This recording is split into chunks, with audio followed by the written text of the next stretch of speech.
Ezekiel chapter 1.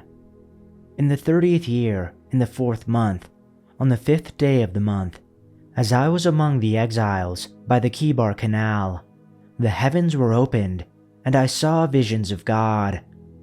On the 5th day of the month, it was the 5th year of the exile of King Jehoiakim. The word of the Lord came to Ezekiel the priest, the son of Buzi, in the land of the Chaldeans by the Kibar Canal. And the hand of the Lord was upon him there.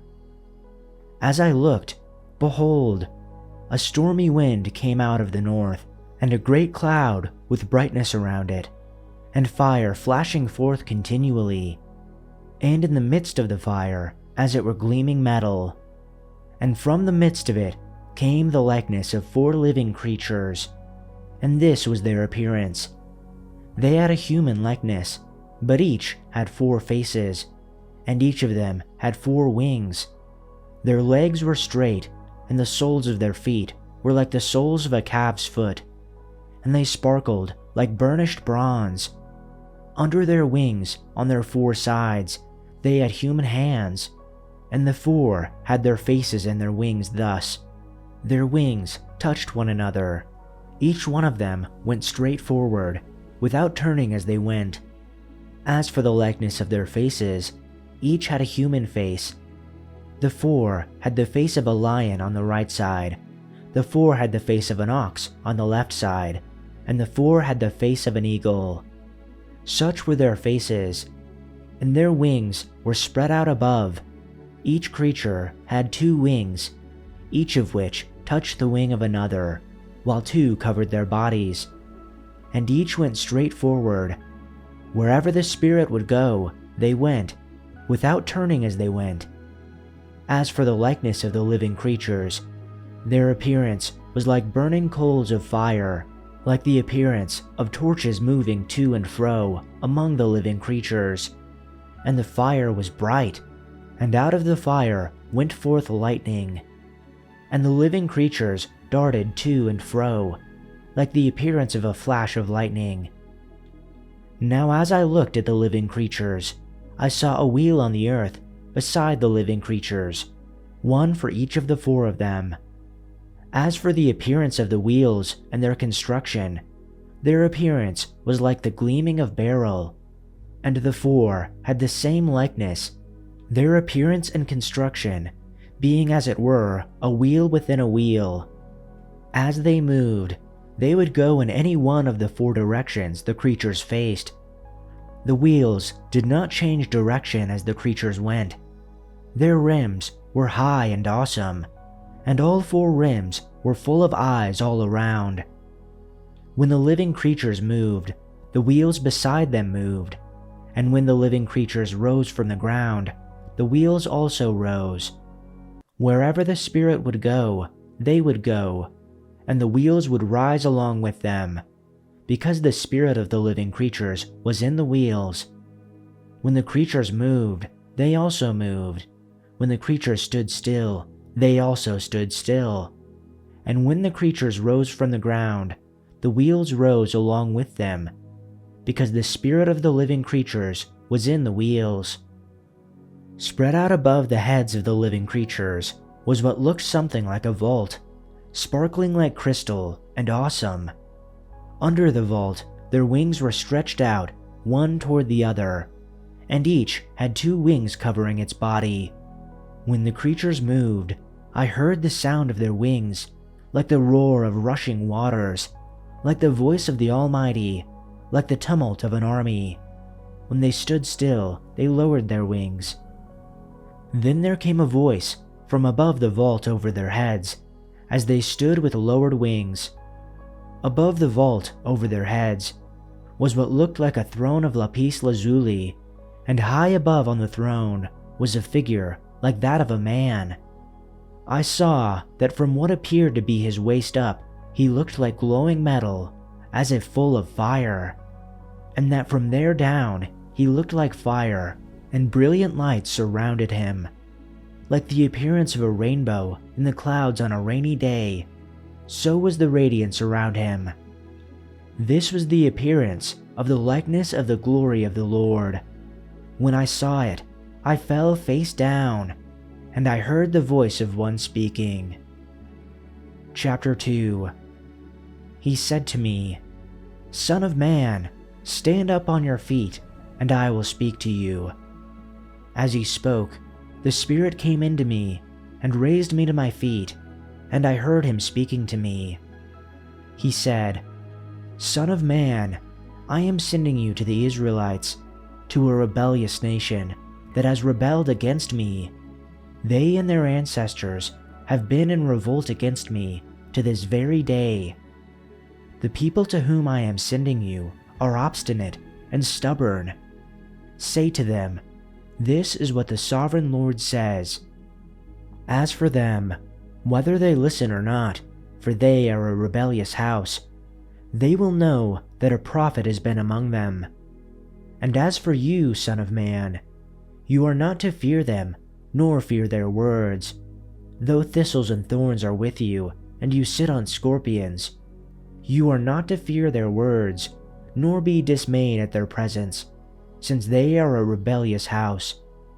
But you shall speak my words to them, whether they listen or not, for they are rebellious. Now you, son of man, listen to what I am speaking to you. Do not be rebellious like that rebellious house.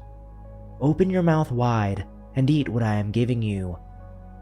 Then I looked, and behold, a hand was extended to me, and behold, a scroll was in it. When he spread it out before me, it was written on the front and back, and written on it were songs of mourning, sighing, and woe. Chapter 3. Then he said to me, "Son of man, eat what you find. Eat this scroll and go, speak to the house of Israel." So I opened my mouth, and he fed me this scroll. And he said to me, "Son of man, feed your stomach and fill your body with this scroll which I am giving you." Then I ate, and it was as sweet as honey in my mouth. Then he said to me, "Son of man, go to the house of Israel and speak with my words to them, for you are not being sent to a people of unintelligible speech or difficult language, but to the house of Israel, nor to many peoples of unintelligible speech or difficult language, whose words you cannot understand. But I have sent you to the people who understand you. Yet the house of Israel will not be willing to listen to you, since they are not willing to listen to me. The entire house of Israel certainly is stubborn and obstinate. Behold, I have made your face just as hard as their faces, and your forehead just as hard as their foreheads. Like emery, harder than flint, I have made your forehead. Do not be afraid of them, or be dismayed before them, since they are a rebellious house.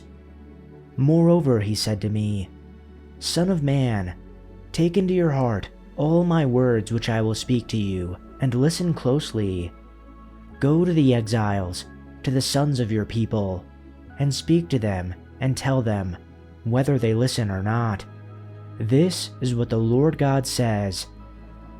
Then the Spirit lifted me up, and I heard a great rumbling sound behind me. "Blessed be the glory of the Lord from his place." And I heard the sound of the wings of the living beings touching one another, and the sound of the wheels beside them, even a great rumbling sound. So the Spirit lifted me up and took me away, and I went embittered in the rage of my spirit, and the hand of the Lord was strong on me. Then I came to the exiles who lived beside the river Kibar at Tel Abib. Then I sat there for 7 days where they were living, causing consternation among them. Now at the end of 7 days, the word of the Lord came to me, saying, "Son of man, I have appointed you as a watchman for the house of Israel. Whenever you hear a word from my mouth, warn them from me. When I say to the wicked, 'You will certainly die,' and you do not warn him, or speak out to warn the wicked from his wicked way, so that he may live, that wicked person shall die for wrongdoing, but his blood I will require from your hand. However, if you have warned the wicked, and he does not turn from his wickedness or from his wicked way, he shall die for wrongdoing, but you have saved yourself. Again, when a righteous person turns away from his righteousness and commits sin, and I place an obstacle before him, he will die.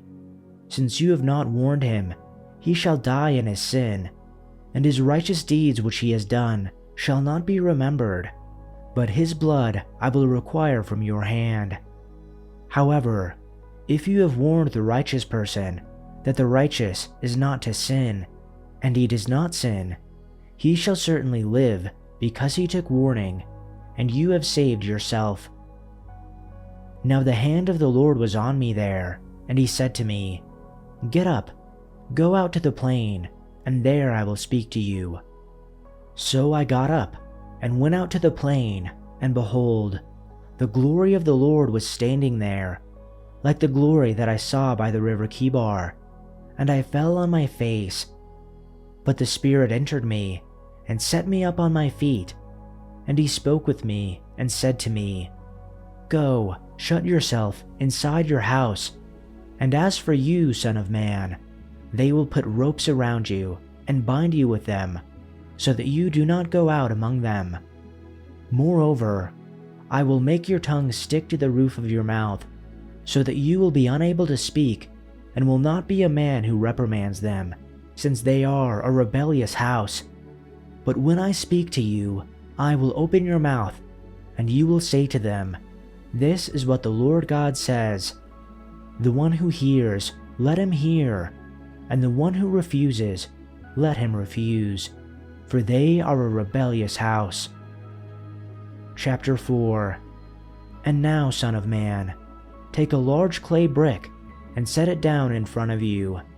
Then draw a map of the city of Jerusalem on it. Show the city under siege. Build a wall around it so no one can escape. Set up the enemy camp and surround the city with siege ramps and battering rams. Then take an iron griddle and place it between you and the city. Turn toward the city and demonstrate how harsh the siege will be against Jerusalem. This will be a warning to the people of Israel. Now lie on your left side and place the sins of Israel on yourself. You are to bear their sins for the number of days you lie there on your side. I am requiring you to bear Israel's sins for 390 days, 1 day for each year of their sin. After that, turn over and lie on your right side for 40 days, 1 day for each year of Judah's sin. Meanwhile, keep staring at the siege of Jerusalem. Lie there with your arm bared and prophesy her destruction. I will tie you up with ropes so you won't be able to turn from side to side until the days of your siege have been completed.